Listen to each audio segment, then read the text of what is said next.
Bom, a primeira questão que nós gostávamos de saber é quem é o Sr. Elder Andrade? Bom, Elder Andrade, eu sou, em primeiro lugar, um servo de Deus Altíssimo, um pai de família, um profissional, um marido e alguém que procura fazer diferença na sociedade, em nome do Deus que ele serve. Ok. E haveria alguma diferença entre o elder pessoa que quer fazer uma diferença na sociedade e o elder cristão, ou é a mesma coisa? É tudo a mesma coisa. Para mim, ou você é você ou não é você. Então, não há um elder cristão, um elder profissional. Quando o elder é visto no seu local de trabalho, tende a ser o mesmo elder que é visto na igreja onde ele frequenta. Né? Tem de ser o mesmo elder dentro da sua casa e na sua família. Ok. E assim, se formos a voltar aqui para um contexto de artista, porque estamos aqui para um programa artístico, qual seria a diferença, ou como é que diferenciaríamos um cristão, ou um artista cristão e um artista não cristão? Um artista cristão e um artista não cristão. Sim. Bom, a principal diferença entre um artista cristão e um artista não cristão, para usar um termo mais comum, seria o propósito pelo qual ele faz a sua arte e o objetivo que ele pretende atingir com a sua arte. Né? O artista cristão tem como propósito, na sua arte, como em tudo aquilo que faz na vida, glorificar a Deus, adorar a Deus e promover a causa, os princípios e o nome de Deus. O artista não cristão, não necessariamente. Então, esses seriam, para mim, o que principalmente diferencia esses dois artistas. Todos eles fazem arte, todos eles são criativos, todos eles produzem arte, mas para quê? Isto é importante. Quer dizer, será que nós podemos encontrar arte na Bíblia a ser feita por pessoas? E como é que se vê a mesma arte no ponto de vista da igreja e como é que é visto na sociedade? Esse é um assunto um bocado picante. É assim, nós encontramos arte em toda a Bíblia, do princípio ao fim da Bíblia. Nós encontramos arte. Se nós olharmos para a arte no seu sentido amplo, podem ser artes cênicas, podem ser da primeira até a sétima arte, como dependendo de que escola de arte a gente segue. Pintura, música, escultura, nós encontramos arte até na própria criação do templo, na própria edificação do templo, a arte esteve presente sempre.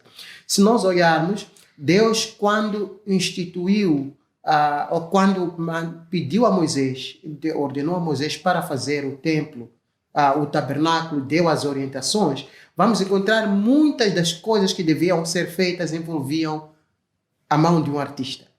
Né? Tinham lá esculturas que deviam ser feitas, tinham lá pinturas que deviam ser feitas, tinham lá música que devia ser feita, coisas que deviam ser cantadas. E a arte esteve presente, a criatividade esteve presente. A começar pelo próprio Deus, que mostra a arte na própria criação do mundo. Né? É verdade que no Novo Testamento, por motivos que eu não gostaria muito de aprofundar, a arte em si perdeu a importância que ela sempre teve. É importante notar que o povo de Deus era um povo teocrata durante a grande parte do Antigo Testamento. É um povo onde Deus era o Senhor, o rei, a lei da nação. Depois evoluiu, passaram a ter um rei humano, mas era um rei que, se ele obedecesse os princípios da nação, ele devia ouvir de Deus em tudo que ele empreendesse. Então, sendo um povo teocrata, Nós não vamos encontrar na Bíblia a diferença de arte de Deus e arte que não é de Deus. Essas coisas, isso não era discutido. Era assumido que aquilo que fosse feito em termos da arte e da cultura devia obedecer a esses princípios. Aquilo que Deus manda, os princípios de Deus, aquilo que Deus gosta, aquilo que Deus quer. Ok. Do ponto de vista da arte, da sociedade, vamos dizer que, como disse, a partir do Novo Testamento começou a não ser olhado com o devido olhar. Exato. É isso, né? Exato. Perdeu o destaque que tinha. O destaque partiu mais para a pregação, mais para a pregação, para o ensino e essas coisas. E lembra-se que naquele tempo da igreja primitiva nem tínhamos igrejas, edifícios como igreja, né? Havia um templo e haviam sinagogas espalhadas pela nação. Depois Jesus veio, surgiu o cristianismo e o cristianismo começou nas casas das pessoas. As igrejas foram surgir muito depois. E onde entra a música como arte? Estou a falar no contexto atual, porque a música é uma forma de arte. E é uma forma de arte que é usada. Estamos no Novo Testamento e sabemos que no Novo Testamento foi, vamos dizer que esquecida essa parte. Quer dizer, a atenção já não foi virada para a arte como no Antigo Testamento. Então, como é que será que podemos dizer que a música como arte tem algum papel na igreja? Qual seria o papel da música no desenvolvimento das suas atividades como igreja? A música tem um papel extraordinariamente importante na igreja. Em primeiro lugar, nós fazemos parte de uma cultura, a cultura de Deus. As culturas manifestam-se também em forma de arte. E a música é uma manifestação cultural. Nós manifestamos a nossa cultura também através da música. Em segundo lugar, e muito mais importante, é que a música tem um papel na sociedade em geral. E esse papel não se perde, seja dentro ou fora da igreja. A música é um meio de comunicação muito forte. Principalmente para nós aqui em África, que somos uma sociedade extremamente oral e musical. Né? Somos uma sociedade extremamente oral e musical. Né? Nós passamos os nossos princípios, passamos as nossas tradições, passamos os nossos conceitos, passamos aquilo que queremos passar, consolamos, choramos através da música.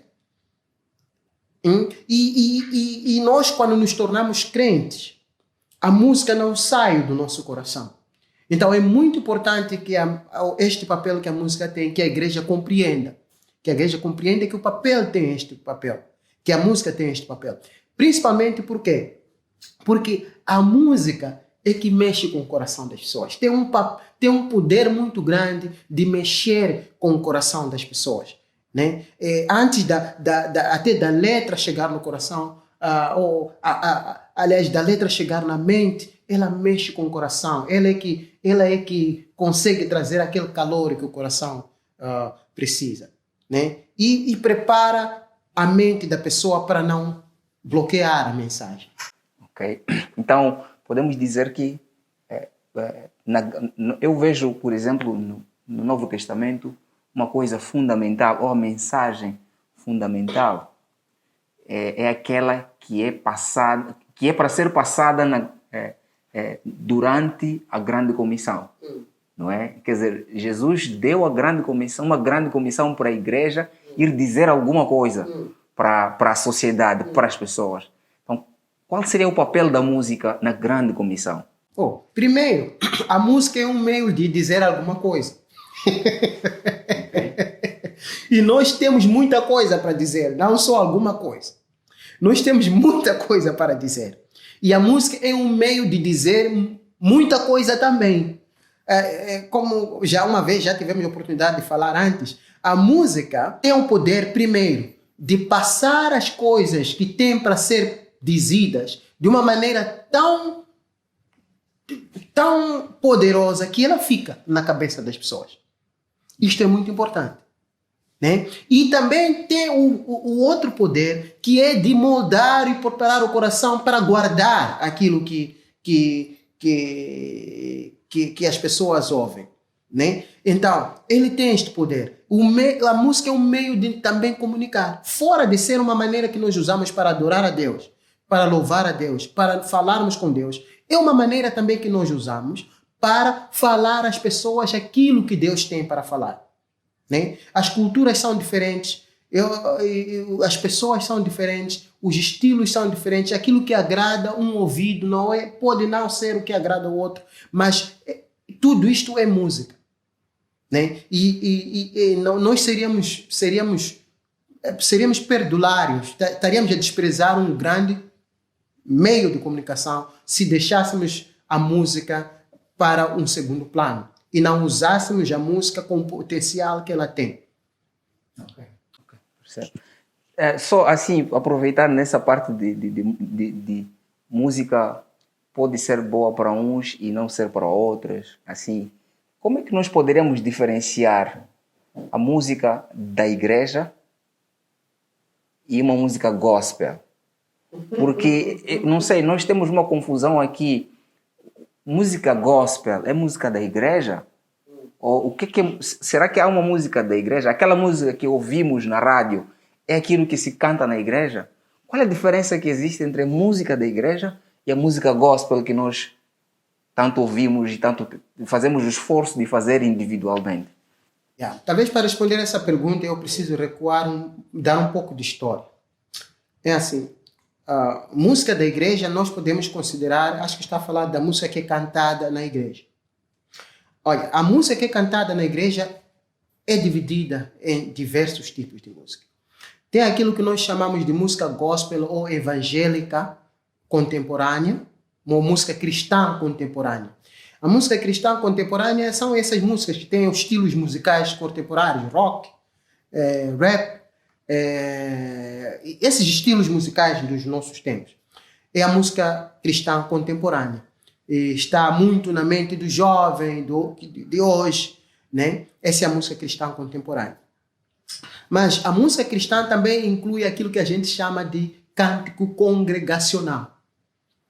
Né? Então, o cântico congregacional, muito também conhecido como hinos, eles têm uma certa história, começaram a ser usados na igreja há um tempo. Agora, o cântico congregacional tem uma parte interessante. Quase sempre ele é, como eu posso dizer, composto a partir de textos bíblicos.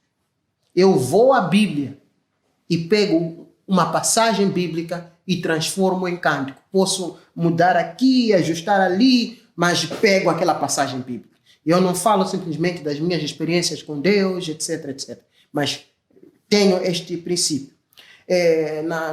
Temos também aquilo que acho que faz até hoje nas igrejas católicas, o cântico gregoriano.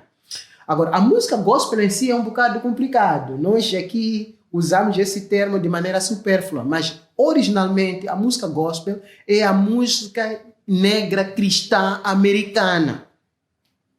É um estilo muito característico que surgiu lá nos finais dos anos 1800, nos Estados Unidos. E é interessante, muitos não sabem, é que esta música é uma das músicas que esteve na origem dos ritmos populares que temos hoje, os blues, os R&B, o rock and roll, e um dos exponentes dessa música que ficou famoso nos dois ramos, que muitos não conhecem, o Elvis Presley, ele tem muitos álbuns gospel, que muitos não sabem, que fez dinheiro com esses álbuns. Isso não queria tocar muito aí. Agora, quando eu componho essas músicas, eu tenho objetivos diferentes. Agora, eu posso compor uma música para louvar a Deus, para falar das minhas experiências, mas se eu quero compor uma música da igreja para consumo da igreja, eu tenho que ter em mente muitas coisas. Uma delas é se ela vai ser apropriada para ser cantada na igreja. Eu não sou apologista de que a música cristã, se não dá para cantar na igreja, não pode ser composta. Porque eu componho para muitos motivos. Eu posso compor uma música para evangelismo, que tenha como alvo um grupo. E a música transmite os princípios, transmite, honra a Deus, transmite a palavra, pretende evangelizar, mas não é muito apropriada para ser cantada na igreja, dentro da igreja, pelos próprios objetivos. Não, se calhar não foi composta para isso. O pior acontece quando eu não sei por que estou a compor, ou componho a pensar que pode ser, quero compor, usar na igreja, mas ela não é apropriada. Às vezes por causa da métrica, às vezes por causa do ritmo. Então eu tenho que ter muito isto em conta, porque há ritmos que podem não ser considerados apropriados. Lembra como a Bíblia, como Paulo disse, tudo nos é lícito, mas nem tudo nos convém. Então, a diferença grande é esta. A música gospel, para mim, confunde-se com a música da igreja. É a música cristã. Eu prefiro chamar de música cristã. A música cristã pode ter diversos usos. Pode ser usado para o culto da congregação, mas também pode ser usado para comunicar a palavra lá fora. Às vezes, essa música não é própria. Há vezes que há uma música que eu preciso compor para funerais, para consolar as pessoas que estão a chorar. Mas às vezes eu preciso compor uma música para comunicar a umas pessoas que estão numa certa situação que há um Deus, e esse Deus se importa com ela e ama. E eles não precisam ficar desesperados, essas pessoas não conhecem a Deus. Então, para dizer que a música da igreja é congregacional, tem a ver com muitos aspectos que afetam a igreja, o contexto da igreja. Mas a música gospel, a música cristã, é aquela que eu faço para expressar as minhas experiências ou a minha vontade de comunicar alguma coisa para as pessoas fora. Pode-se ver por este lado, a minha vontade de comunicar, e a música da congregação tem esse efeito. Ela faz parte da liturgia do culto. Então ela tem que se encaixar na liturgia do culto e objetivos do culto. Tá certo. E nós, na nossa sociedade, vou pegar a parte de música que nós temos que cantar para dizer alguma coisa. Nós estamos numa sociedade muito rica em diversidade cultural, né? Em estilos, talvez religiões. Nós temos muitas etnias, cerca de 20 ou mais etnias em Moçambique. E disse lá no princípio da entrevista que nós somos africanos e nós somos de uma cultura oral, não é? Então, gostava de saber qual é que acha que deve ser o contributo do cristão, né? Que tem habilidades musicais na identidade, na unificação, na autoafirmação da sociedade, tendo em conta que estamos numa diversidade, consumimos muitas coisas e consumimos diversidade de coisas e falamos com diversidade de pessoas. Então, qual seria o contributo de um cristão numa sociedade como a nossa? Um cristão músico, que tem habilidades de música. Yeah. Primeiro, ele tem que levar a sério a sua arte, tendo em conta que a sua arte é um instrumento poderoso para influenciar essas pessoas para Deus. E o que significa levar a sério a sua arte? Significa conhecer a sua cultura, estudar a sua cultura e ver como a arte que ele faz pode ajudar a redimir a sua cultura para Cristo. E aplicar-se nisso. Isso significa que, às vezes, ele tem que sacrificar os seus próprios gostos. Nós sabemos que, como artistas, nós temos preferências e gostos. Mas, como artistas cristãos, temos uma responsabilidade extra, não só de olhar para as nossas preferências, mas de amar ao próximo como nos amamos a nós mesmos. Se nós levarmos isso de amar ao próximo como nos amamos a nós mesmos, significa que eu tenho que amá-lo a ponto de conhecer e estudar a arte que lhe afeta, que lhe toca o coração, para eu usar aquilo que eu conheço, o meu relacionamento com Deus, o meu conhecimento de Deus, para transmitir a Deus, a Ele, através daquilo que Ele já conhece. Através da música que Ele já conhece, do ritmo que Ele já conhece, da música que Ele já conhece. Ok. Certo. Então eu tenho que usar da informação do contextual das pessoas para poder comunicar aquilo que eu sei de Deus para as pessoas. Exatamente. Okay. Então, sobre a Covid-19, não podíamos deixar de falar, né? Sobre a Covid-19 e o terrorismo que está a assolar, está a acontecer no norte de Moçambique. O que é que o ancião Elder tem a dizer em nome da igreja, né? Vamos supor que tem a oportunidade de falar em nome de toda a igreja da Beira e precisa falar alguma coisa para nós que estamos a ver o programa. O que é que teria a dizer? Bom, sobre a Covid-19, eu diria que, como igreja, nós temos que agir como agentes da verdade. Há muita especulação, informação, desinformação que circulam por aí. Então, como agente da verdade, significa que nós temos a obrigação, como cristãos, de procurar conhecer os fatos, a verdade sobre a Covid-19 e falarmos a verdade, publicarmos a verdade, expandirmos a verdade e publicitarmos a verdade, incentivar a verdade. Que há um propósito para o benefício daqueles que Deus ama neste Covid-19. Não há nada que sucede aos filhos de Deus que não seja, que não haja um propósito de Deus para promover os seus propósitos. Esta é uma oportunidade também. Então, nesta cena da Covid-19, nós como cristãos temos que olhar isto como uma oportunidade de amarmos mais, de compartilharmos mais a verdade, de sararmos a nação, de sermos agentes que saram a nação, não que saram a nação, não que criam confusão, de sermos agentes que juntam, não que espalham, né? Isto é muito importante. E isso às vezes significa que quando não sei o que falar, ficar calado.